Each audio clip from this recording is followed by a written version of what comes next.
My little brother had just got incarcerated, and then I had a cousin who just got locked up, and one of my close childhood friends passed away. And all this was in the span of like a month. Whoa. Is it a testimony time? Yeah. I was very hooked onto pornography, a very bad girl. I became a thief. But when I began my journey with Christ, didn't know where to start. How can I actually make that move? How did Ant make his move? One of the most important things that I learned was the power of saying no. That's hard. I was intoxicated every night. Although I was having the most fun I ever had in my life, I was also the most depressed I've ever been. Is it because you're an introvert? How bad do you want it? If somebody was to follow you around with a camera for a week, would they think that you were serious about your goals? What's the best thing you love about your relationship with God? It's never too late to turn to Him. If you continuously fill your mind with knowledge, there's no way you can lose. He hates excuses, and I was like, I had to come early today. I actually thought I was gonna come first, but he was actually like, welcome to the Elevate Solo podcast. My name is Christina, and I'm here with Ant today. He's the man on the guest seat, and I'm really honored to be doing this with you. This is the first time I've ever been interviewed on this podcast. We just started. Yeah.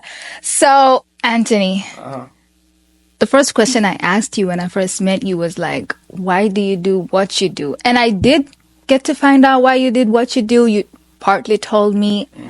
I did find out and through your videos. And one of the things that I liked that you mentioned was you want to speak to the younger generation, especially trying to help them see that there's better than what they see. Right. So, in your own words, what is the hope you have for the coming generation or for the generation after you? And I always like to say, like, exposure leads to expansion. You know, once you're exposed to something new, it's hard to go back to like the original way of thinking of certain things. And I think for the next generation, I think for us as elders, because right now we're adults, like we become the new adults. So I kind of feel like we gotta lead by example, show them that there's different things. But I think if we could get everybody if we could get the young generation early to see certain things early, or to give them knowledge early at a very young age, and then they'll come out way better than their parents were. I mean, I think that's what it's all about. It's just growing. You want to be better than your parents were. You want to be better. 100%. You want to be better than they were because you want your kids to be better than where you are. Wow. Exposure leads to expansion. 100%. Take that to the bank. 100%. So, I mean, with that, like, what is one thing that you've done and you felt like you're living up your purpose through your voice? And not just with the content creation, your personal life. No, of course. Me and 3 other individuals, we started an organization called Generation Zeal. And what is to help the... Hold up, Generation Z? Generation Zeal. That's what we call Zeal. it. Yeah. You I like that. Generation Z is a young generation, but the organization, we wanted to be Generation Zeal. Zeal. Wow. I like that. And we started it. You know, we all had different outlets. We all wanted to help people. Like, essentially, we all wanted to help people. But we had different target audiences that we wanted to help. We had some wanted to help younger kids, some wanted to help older people. But essentially, it all started with the youth, you know what I mean? And once we impact the older people, we impact the youth. I mean, once we impact the youth, we can essentially impact the older people. And so we started the organization. We started having entrepreneurship meetings and conferences, like, literally in that building right over there. And then...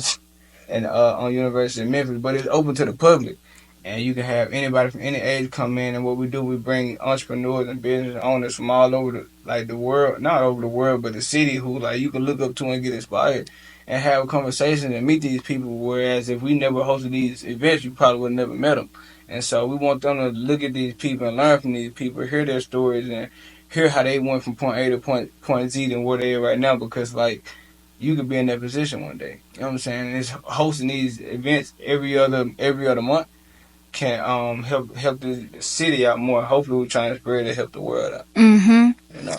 Wow, that is so inspiring. And it reminds me of a statement that I heard you say in one of your videos was, for you, like being in the college experience, you felt like you really never know who you're walking next to or who you passed, because it could be the next millionaire, it could be the next, and I feel like that spot or that space, sorry, the Generation Zeal, getting people to see, yeah, you can be this. And when you come to this space, you get to learn more about what you can be. That is so inspiring. And with you and these three individuals, how did you guys come up together? Have y'all been friends or something? I was doing a YouTube video and I invited a few of my entrepreneur friends that I knew, and we came together. Us four, we kind of just clicked. You know what I'm saying? As far Wow. as it's one thing to make money, but to be able to impact people, I always say, but I'd rather impact a million lives than to have $1 million. And also, if you focus on the impact, I think the money will come anyway. So we came together through that, and then we just built a relationship, man, like kind of a brotherhood that Wow. kind of went a long way. Wow, brotherhood. And I really gotta say that I love the brotherhood movement that has been happening, because it sort of seems like roles reversed, because at first it was the men given priority a long time ago, like way back, and then the girl child started getting the priority, and then it's like the males were for now forgotten. Because I think from where I come from, especially, I'm from Kenya, by the way. And yeah, so you can kind of see, like 5 years ago, all the focus was on the girl child, and I think they overdid it, because it was like the girl child had been forgotten, so they were like, now it's your turn. And I saw the boy child really suffer, and to see now that they're not only what you are doing with Generation Zeal, but there are other spaces as well. Black Men Association, not just black, but other men, like men lifting men. I was watching another movie the other day called A Journal to Jordan. Michael B. Jordan stars in that movie, and one of the lines, so he's the dad, and one of the lines he writes on the journal to his son says, "It's okay for men to cry." And I really admire that. I think the movie came out in 2021, and I really admire that, because for a long time it's like, man, you're not supposed to do this. Right. Man, you're not. You hustle, sweat, but don't cry. And to see that you and your friends are lifting one another up is really inspiring. And so, with getting to have Generation Zeal and Elevate solo podcast, how have you been able to navigate into entrepreneurship and your dreams? If you love doing it, it don't really feel like a job, kind of. But before I answer that, I want to go back, because I don't want that to go with people's heads. Like this topic of young men and just holding in their feelings, and sometimes when you do that, it kind of leads to depression in a way, because a lot of times we told like you got to be tough, you got to be strong, you can't show these emotions because the world will perceive you as weak. Although that may be true, at the end of the day, you're still a human. You're still Like, you're a human. man, but you're a human. You know what I mean? And I think a lot of that. I think I always say like, yo, if I have a son, that's something that I'm gonna tell him, because one of the questions I ask a lot of people is like, what's something that your parents didn't tell you or didn't teach you that you like, yo, when I have kids, I gotta teach them this. And for me, that's like something like, yo, man, if you feel a certain way, express that. Like, don't bottle in your feelings, don't bottle in your emotions, because in the moment it may feel like the right thing, but on down the line it'll hurt you way more than it's helping you. And that's for men and women, because we even live. I've seen my mom cry one time, and even today, like up until today, she's always trying to like bottle in the way that she's feeling, and when she's hurt, it's like, no, like if you feeling a way, like express that, like, and I promise you, it'll feel better in the long run, because when you hold things in, you don't realize that you impacting other people, because they don't know how you feel in the moment. Only you and God know the way that you feel. You can pray about it. 100%. You can pray about it. You can talk to God about it, but you also need that person in the ear that you can speak to. Or you could. I think a lot of times we don't really know if we can trust people. I think that's where the case be, but it's life, and you know what I'm saying. People come and go, but I think your mental is super important. And then even leading up to entrepreneurship, like I always knew that there was the rap. I ain't gonna say I always knew, but I had a father who I seen was very entrepreneurship mindset. He always stressed me the importance of working for yourself. and I think we in this generation, in the black culture, we have a lack of fathers. We really do, and I feel like just as important it is for a father being his daughter life, he has to be in his son life as well. And like I said, this is a city where it's a lot of crime, and I realize that because they have a lack of father, we don't have mentors to teach these young guys like, yo, you have to do the right things, and that's why I feel like I kind of want to come in and kind of, I know I can't be like a Dr. Martin Luther King or whatever, but I hope I can, Yeah. bridge the gap on In something your like that, way. and just stress the importance of, just exposing their mindsets to different things and different ways to accumulate revenue rather than just being, Hmm. just a street life or, doing crimes to get just fast money, and start thinking Yeah. about longevity and your kids. Yeah. I like what you said about getting not bottling up your feelings. They should know that, and you can express it to God. You can pray about it, but community is important. Right. And um, elevate solo. I know the message. I know the message behind separate to elevate, and I totally admire your why you're even having your march because you say that you don't really just want to sell clothes. Do you understand the message that I'm trying to give you by telling you separate to elevate? Right. So, what's the backstory behind coining elevate solo? My freshman year of college, I was a wild one. I say I was going crazy. I think I was at every party you can imagine. I was intoxicated every night. But at the same time, like, although I was having the most fun I ever had in my life, I was also the most depressed I've ever been. Because Mm. once you sober up, or once you leave a party, you still have to deal with the person in the mirror. You know what I mean? And so, 100%. I once I left campus, I went back home and I just started thinking about the problems that I was having in my life. Around this time, I had my little brother had just got incarcerated. He just got locked up, and then I had a cousin who just got locked up, and one of my close childhood friends passed away, and all this was in the span of like a month. Whoa. And I'm realizing that, and I started to see the pattern that it was only happening because of the people that they would hang around and the environments that they was allowing themselves to be in. They didn't have to be in those environments, but they allowed themselves to do so. And so I sit back and I realized that, and it didn't help that I didn't have no money in my pocket either. Yeah. So, it was just a lot that I was thinking about. And then one day I'm just like, bro, like what I'm doing, the people I'm hanging around, um, and I seen the quote of like, you are the sum of the top 5 people you hang around. And once I heard it, like, my life changed. You know what I'm saying? I started to evaluate everybody I was talking to, and I was like, dang, like I see why I'm doing the things I'm doing because of people I'm hanging around. So I locked myself in the dorm room for like a week or two, and you know what I'm saying? My mind just got super clear. Like I was super more focused on my schoolwork, my personal life. I was in a better space physically, spiritually, and financially. And it was just like the best thing I ever could do. And I'm like, yo, this 1 week, 2 weeks could help me. I know I can help somebody else. And so, what's a problem that I'm facing that I know a lot of other people can resonate with? And so it's just like the people you are around. So essentially, so if you surround yourself with the right people, you'll like my life didn't change until I started hanging around the right people or getting around the right people who or listening to the right people. We don't realize that the music we consume the movies we watch, all these things play a big toll on what we do on our day-to-day basis in life. So, I started to just change from listening to music all day, every day. Now I read audiobooks.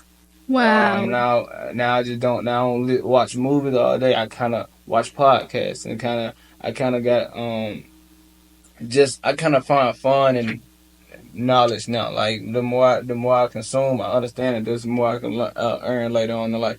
And my one of my mentors told me the more you learn, the more you earn. So it's like if you can continuously fill your mind with knowledge, there's no way you can lose, man. Coin that, y'all. The more you learn, the more you earn. And Really. I totally, not totally, but partially, okay, I kind of relate. Mm-hmm. When you said that you were consuming movies the whole day and you went to now you're listening to something that's more beneficial like podcast. Right. When I was starting my journey with Christ, when you feel like convictions, like I shouldn't be watching this, I shouldn't be listening to this, Right. the transition from kind of music I used to listen to now music that glorifies God and my spirit is like convicted to listen to those instead of the other ones was very hard. So I'm thinking of someone who's watching you right now and they're in the spot that you used to be in.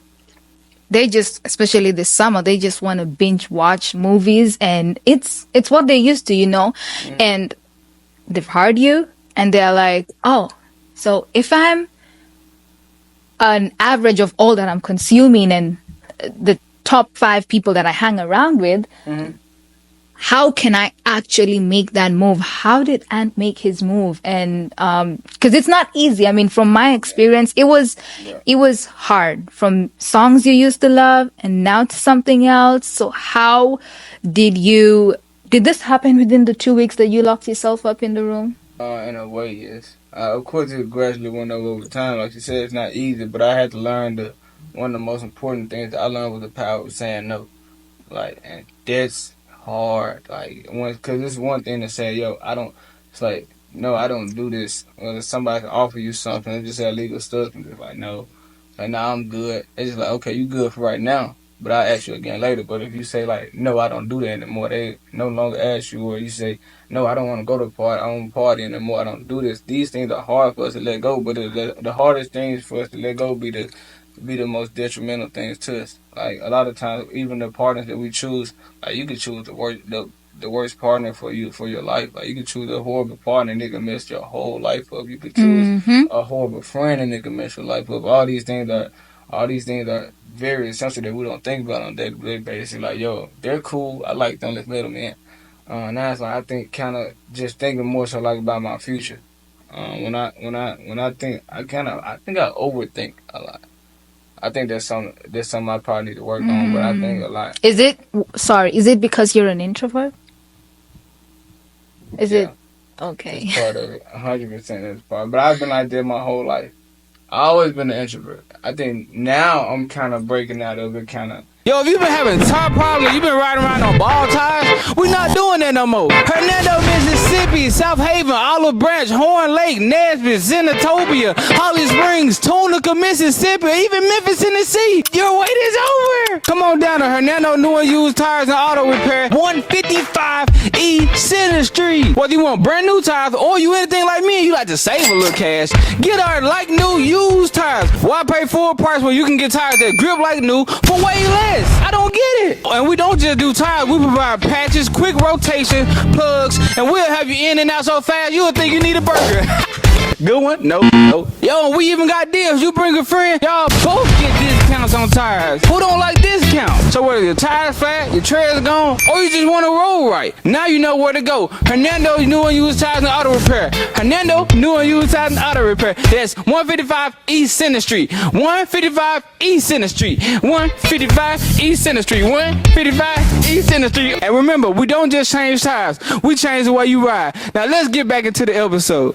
Because I have to. I understand that if you want to be, successful, I think it's more so about your network and the people that you meet. Like, yeah. People look for people they can network with. They don't necessarily look for more money. Your next business move or the next opportunity is in the hands or the mouth of another person. 100%. You just gotta meet the person. I was walking one day, in the public health school, and I was walking down with this professor, and we met someone who actually somehow does. I don't want to give too much details because I want to like expose who they are. Okay. But I'm just trying to say that your opportunity could be, like you say, in the hands of someone who you meet. And when we were walking the stairs, we met that person, and they could actually connect me to, like, place me somewhere.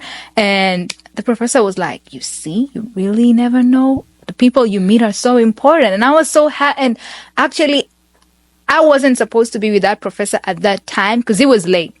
But I was helping her do something, so I decided to stay. So I'm happy I stayed. So if I couldn't stay, I couldn't have met that person. So going back to what you say, that sometimes being alone can break or not help you get the opportunities that you like. Networking helps you get opportunities. Do you have a story of one place, being at the right time at the right place now that you've decided to change your life at this point when we're going back to the time that, was it when you in your freshman year or was it after your freshman year? No, it was actually my sophomore year when I made that change. My freshman year was just wild, and I was just going crazy.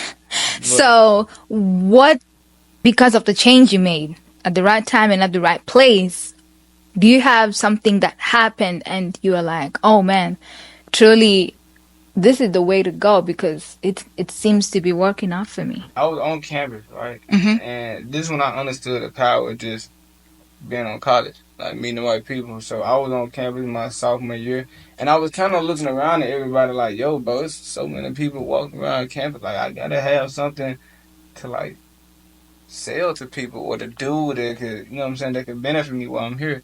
And so as I'm thinking about that, this is literally right before the brand came up. I kept seeing this shirt, like I kept seeing everybody wearing this shirt. I don't know if you ever heard of a brand called Lost Hearts, but it was a guy. He had like a heart on the back of his shirt, and I just kept saying, I'm like, yo, what is this brand? I keep saying. And the guy who actually had the brand approached me. No, I was walking through campus and I seen him selling his shirts. And I was just asking him about it. He told me what he do, but it was the message that stuck out to me. Wow. And so I didn't have a brand at the time, but I was telling him the people who I wanted to reach out to. And he said, yo, bro, you should do this. This would be beneficial because people walking around are like walking billboards and they can spread your message as they walking around on a day-to-day basis. And it was just like, yo, if I never met him, I probably wouldn't be doing what I'm doing right now. I probably wouldn't have started my brand because it was that one conversation that I had with somebody that changed my life that made me understand that, yo, it could actually be done out here. You know what I'm saying? If people could see this message on a day-to-day basis without thinking they see it, I could potentially change their life. People can actually be walking billboards out here, Mm-hmm. getting to spread your message. So, now that you've told us how Elevate Solo began, so wait, I mean, when did like the word Elevate Solo start now? I mean, you realize that period of your time that staying alone was like staying away from the people who didn't make the right decisions helped you. Right. But when did now the words Elevate Solo come by? After the conversation, I always knew that I wanted to have solo in there. Elevate didn't come to like I would say a week later. I was just brainstorming. Like I went back in my room and just thinking, I'm like, yo, I'm not leaving until I figure out what it is. And I'm thinking like, Jesus, like what am I gonna do? What am I gonna say? And it's like I feel like that word was chosen for me. Like out of nowhere. I don't think I just thought that. I think it was given to me by God. It's like your elevated solo, cause it just flows so perfect to me, and I feel like it could resonate with a lot of people. So when that came on, like yo, I got it wrong with it. And it was a YouTuber who I really like. I really looked up to him, cause I enjoy his story. He's somebody who also separated himself, and he said something one day. He was like, "Separation is elevation." I seen that, I'm like, yo, this is crazy. Like I said, I admire this dude. Like, that's somebody I watch on a day-to-day basis. So when he said that, it kind of was like, yo, this has to be it. It has to be it. And then I'm like, yo, let me tweak it a little bit. And so I'm like, separate the elevate, put it on the shirt, and you know what I'm saying? I never looked back since. Wow, separate to elevate. Elevate solo. So you mentioned God there, and I want to know what's the best thing you love about your relationship with God. He don't care where you are in life. You know what I'm saying? It's never too late to turn to him. No matter what you've been through, I understood that he accepted me for the things I've done in the past. Also he forgave me for a lot of those things. Because without him, I don't think I would be where I know I wouldn't be where I am right now in life. And I just kind of feel like there's so many people. It's an app that I used to look up a lot, where it shows you the amount of people that die a day. It literally just shows you like this many people died today, this many people were born. I had to download to show you, but it did, and then you just kind of, and I kind of look at it because it's like this minute, it's like I think on average it was like 200,000 people. It Die? was either from 70,000 to 200,000 people that died daily, and you chose me to wake up again. So I have no choice but to be thankful for you. I have no choice but to live for you because if I don't, it's like I'm kind of like, it's like kind of throwing him on that bus for real. And I like to say like my relationship with God is on a healing journey. Like, I'm on a healing journey. Like I'm really trying. Like when I told you that I had when I was going around trying to find a church. I found my pastor, and I recently got baptized like last week. Yeah. And he told me, and I remember he had he was telling me like, yo, when Anthony first came in, he didn't know what he was looking for. Like, he didn't know what he was looking for. He just knew he wanted to seek. He just knew he wanted to seek something. And it just kind of, it was kind of like a full circle moment because then got to look back and think like, yo, I didn't really know what I was seeking. I just knew that my life wasn't where I wanted to go, and I wanted to turn in the right direction. I know the only way to do that is to be guided by God. Wow, wow.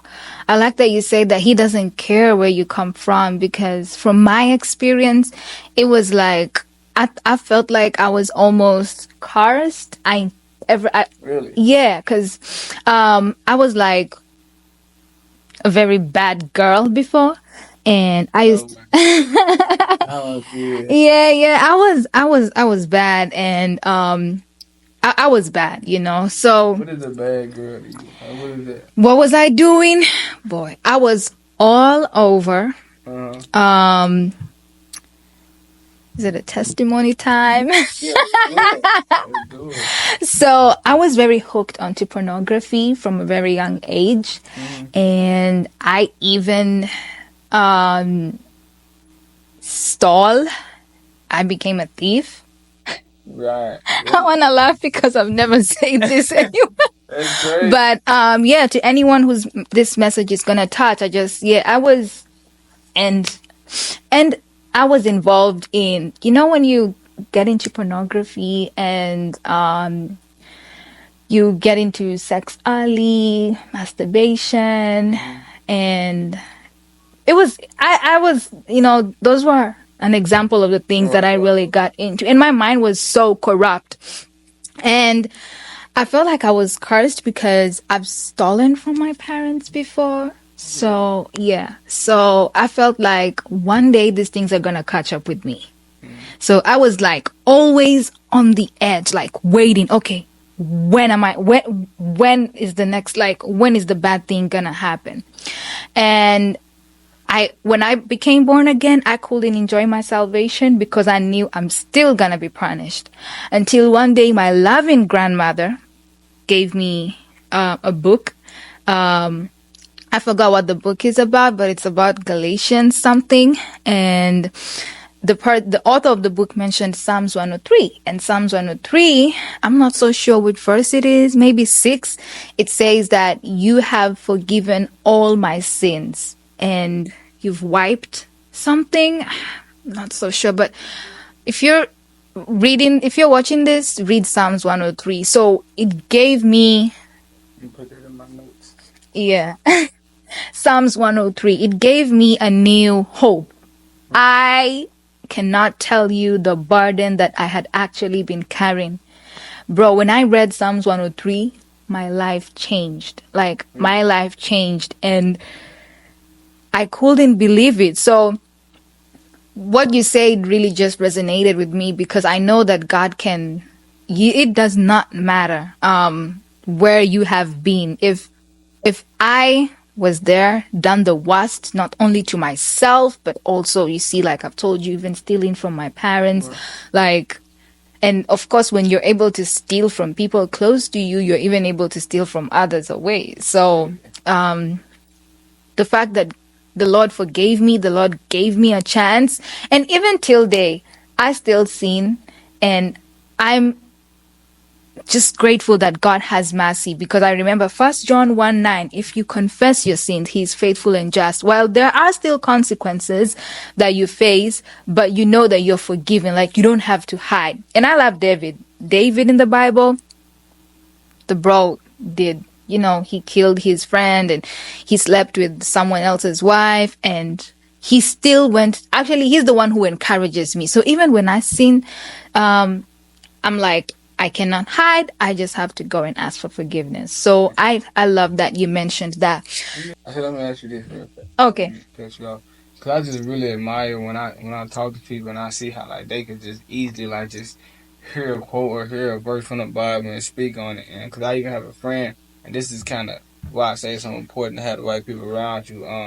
One of the guys in the generation, organization go by the name of Fred. So when I talk to him, I just remember every time we speak, he always ripping the Bible verse, and he just like, and no matter what we're talking about, he just say a Bible verse, and it resonate with the conversation, with entrepreneurship, business, and it just always resonate with each conversation that we're talking about. Wow. And so when I'm hearing that, there was such motivation for me to wanna read the Bible. But I want to know for you, like, what would it feel like? How do like for somebody who wanna get into more like reading the Bible, or who is reading the Bible but want to learn, or they want to know exactly where to start? Did you just open up read Genesis, or did you just start from whichever, or you just open the Bible? Because also heard a lot of people just say they work. Because man, you can read the same page from the Bible and get two different things that we read from it. So I just want to know from your perspective, like, what should they do? Okay. So for a person who wants to get to read the Bible, my story is my grandmother had, since I was a teenager, she will tell me read Proverbs because she believed that can help young people. And I heard her, but I didn't listen to her. You know, I didn't do it. Yeah, I will just hear her.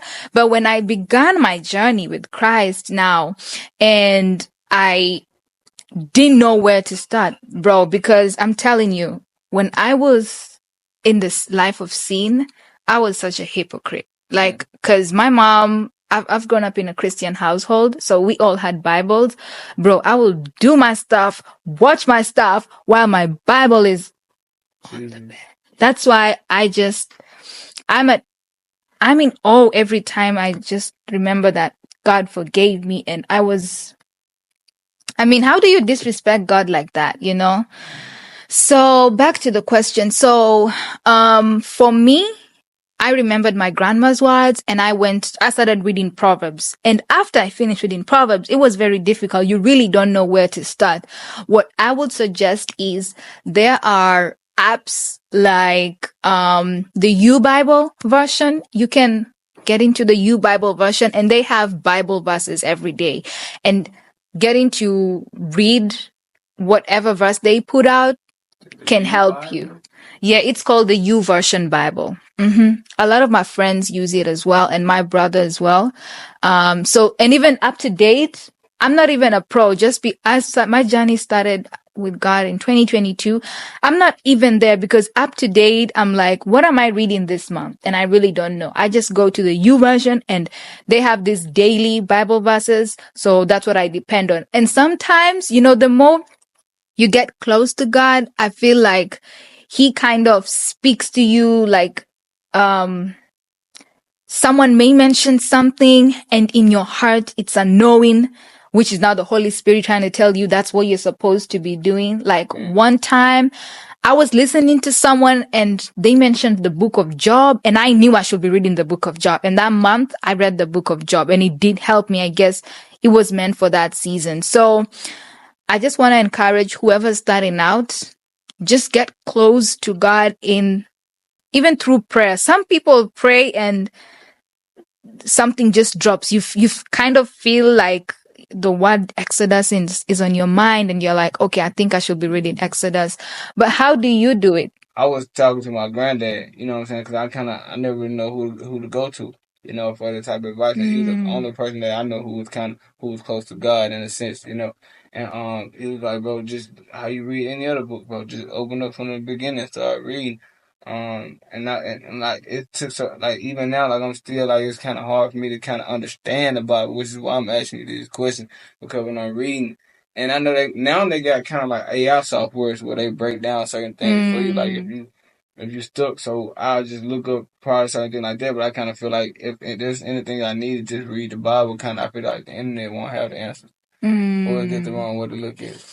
No, actually, I've used AI before in creating questions because when I started this journey, I went to teach Sunday school just because I felt like I wanted to communicate with the kids about reading the Bible and all of that. And I will use AI to come up with my questions and answers. So it was helping me. At first, I felt guilty about it, but I prayed about it and then I spoke to a friend and they were like, it really doesn't matter because it's like a tool, and that's what they told me, and I felt like I was okay with it. So But the U version is awesome because not only does it have a verse, but it has like an explanation, and they have when you keep pressing to the next, it takes you to even like it has like 5 things you have to do that night.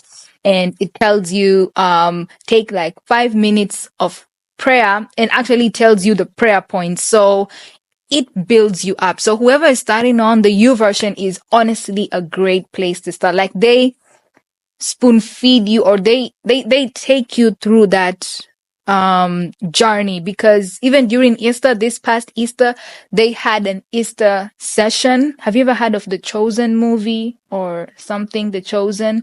So the Chosen cast were the ones who were taking us through the Easter, like each part of leading up to Jesus' death to resurrection. So the U version Bible is honestly a great place to start. Yeah.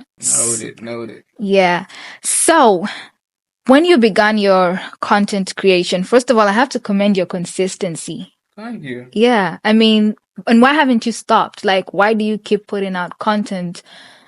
Why don't you have an excuse? Which is you. I mean, I came to learn that Anthony's like, he hates excuses. And I was like, actually, that's why I had to come early today.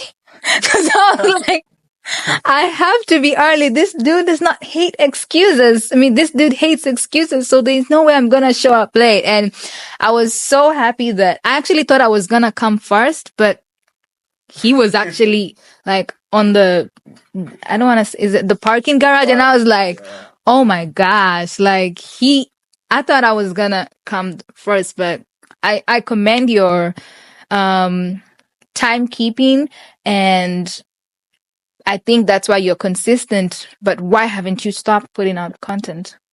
I feel like you never know who you come across, who's come across your content. Like no matter, like I feel like if I could post something and get 10 views, like never know who like those 10 people are, and like how they affecting them. Like that piece of content, like you may have not reached a wide variety of people, but it's some content like this. Literally, there could be something that changed my life, or there could have been something that made somebody laugh for the day. You know what I'm saying? People forget what you do, people forget what you say, but they never forget how you made them feel. You know what I'm saying? 100%. And that's something like, yo, if you leave a feeling with somebody from a simple clip or from a podcast clip, if somebody sit and watch a 30-minute long episode, they're gonna get something from that episode, whether it's knowledge, laughter, or something, and it's a feeling that you've been able to create for that person. And I think once I started thinking about the feeling of the consumer, it's like there's no way I can stop. And then if I get in-person feedback, like when I walk around campus sometimes, I have people stop me, or like I get a text saying, asking for the next drop, or telling me that the last episode was a good episode. That's even more fuel to, what I'm saying, the fire that I have. But I also think that I'm not as consistent as I want to be. I feel like I could be more consistent, but I think that's more so just building the team. To help with that. Wow. Wow. You never know who you're going to reach, no matter the views. And I love that you say that's actually a quote. My auntie told me before, people can forget what you do, what you say, but how you make them feel, it's important. Really. And of your guests that you've interviewed, who has impacted you the most, especially in the season of life that you're in? And before you answer this question, I want to know, how are you doing? Maybe that's the first question I should have asked, but how are you doing, Anthony? I'm blessed. I can't complain right now, man. I think I could be in a better place, but right now I feel like I understand there's people in way worse positions than me. I feel like there's people who going through life way harder situations and way worse situations. So I can't complain. I can't be mad. I woke up today, so I'm blessed. I'm happy. I'm happy you're blessed. How about you? You happy? I'm also doing well. So I like that. Okay, thank you. So, which guest impacted you the most, and especially in the season of life that you're in, and maybe if you're not like in any major season, but which guest impacted you the most? Okay, I'm gonna say that. You just said something a couple minutes ago. You mentioned something about excuses, and I had a real estate agent. This is a podcast that I literally go back and watch probably every other week. It was a real estate agent by the name of Mario McKinney. And the reason why it was so impactful, but was because of one quote. Like I said, I was asking him about getting up on introversion and just meeting people or doing certain things within business that, basically making myself feel more comfortable being uncomfortable. And he said, once your goals become bigger than your excuses, you'll move. And once your goals become bigger than your fears, you'll move. And once I heard that, it's like, yo, like, okay, I understand that I'm having excuses about why I'm not doing certain things. But if I'm going to let my excuses outweigh me doing the things I say I'm going to do, I'm never going to be anything. And I looked around in life and everybody who I see who never really accomplished goals, they always had more excuses than they did actually actions they took to even see if their goals were going to work. And so when I heard excuses, I'm also like, yo, like my goals are bigger, so it's like, I'm like I kind of got to get over that. And it's not easy to do because a lot of things are easier said than done. But when you consistently think about it, like I literally had to quote it and put it on my wall. It was so beneficial to me. But yeah, Mario McKinney for sure, real estate agent who I really look up to, especially since real estate was a field that I always admired and I always wanted to get into. It was just super dope having him on. But I had a lot of episodes who I was like, yo, this person, either like I said, it's a feeling. Like even interviews, like it's certain people when they leave chairs, you almost like, I don't want them to leave. I'm running so Mm, much. They were so funny to me. It's like, it's these feelings that people create, you know what I mean? yeah. So it's like, yeah, those part I say he was probably the most impactful for sure. Wow. And the quote that you said, um, when you, can you repeat that? When you bigger something Oh, he said once your furious. goals become bigger than your fears or your excuses, you'll move. It reminds me of something that I heard this week. How bad do you want it? Right. If somebody was to follow you around with a camera, like for a week, would they think that you were serious about your goals or the things that you say you were gonna do? If they literally just vlogged your life for a week, they say like, "Yo, this person's serious. They not playing. Like they really want this." You know what I'm saying? Whether it's getting right, being in a better position in life, getting closer with God. People literally say like, if they followed you around for a week, say, "Yo, they're serious." And if they wouldn't say you're serious, 9 times out of 10, you're not really doing what you're supposed to be doing. Wow. So, because you've been consistent and you know which generation and the audience you want to reach, and you really want an impact in not only your content creation, but even as you do your business, which of the tools that you've invested in has been the best, or it's the best thing you really ever invested in? Mm-hmm. I think the best thing anybody can invest, the most important thing that you could and should invest into is yourself. Like when we think of tools, I don't think like materialistic thing. I just think like Wow. my brain, my knowledge, like paying for books, ebooks, paying for courses, different mentorships to scale you and get to places that you want to be faster, like paying for conferences, like these things that I personally invested to it. I'm like, yo, this is one piece of information is more valuable to me, or getting into certain rooms is more valuable to me than any piece of equipment that I see right here, or anything materialistically or physically that I can obtain with my hands. I think investing into yourself and your knowledge, I think you can't really beat that. I think that's the most important thing that everybody should. It might be something a lot of times, and I even talk to um, my brother about this, about trying to get him to invest into himself a lot. I think now is when you hear certain things, like for example, if I see a course that's $500, I used to think like, yo, damn, that's $500. It's kind of like Jesus, like this. It'll be a stretch, but it's like, yo, don't ask yourself what you're gonna lose if you pay for it. Like, ask yourself like what you'll lose if you don't invest into it. Like, if you don't invest into it, there's so much game, so much Wow. knowledge that you're gonna lose out on if you don't invest into this piece of information or to this mentorship. And so that kind of like did it change my life. Wow. Investing in yourself, bro. I really thought you were gonna mention like lights, camera. But that is actually gold. And what you said, that think about what may not happen if you don't invest in yourself. Yeah. That's food for thought.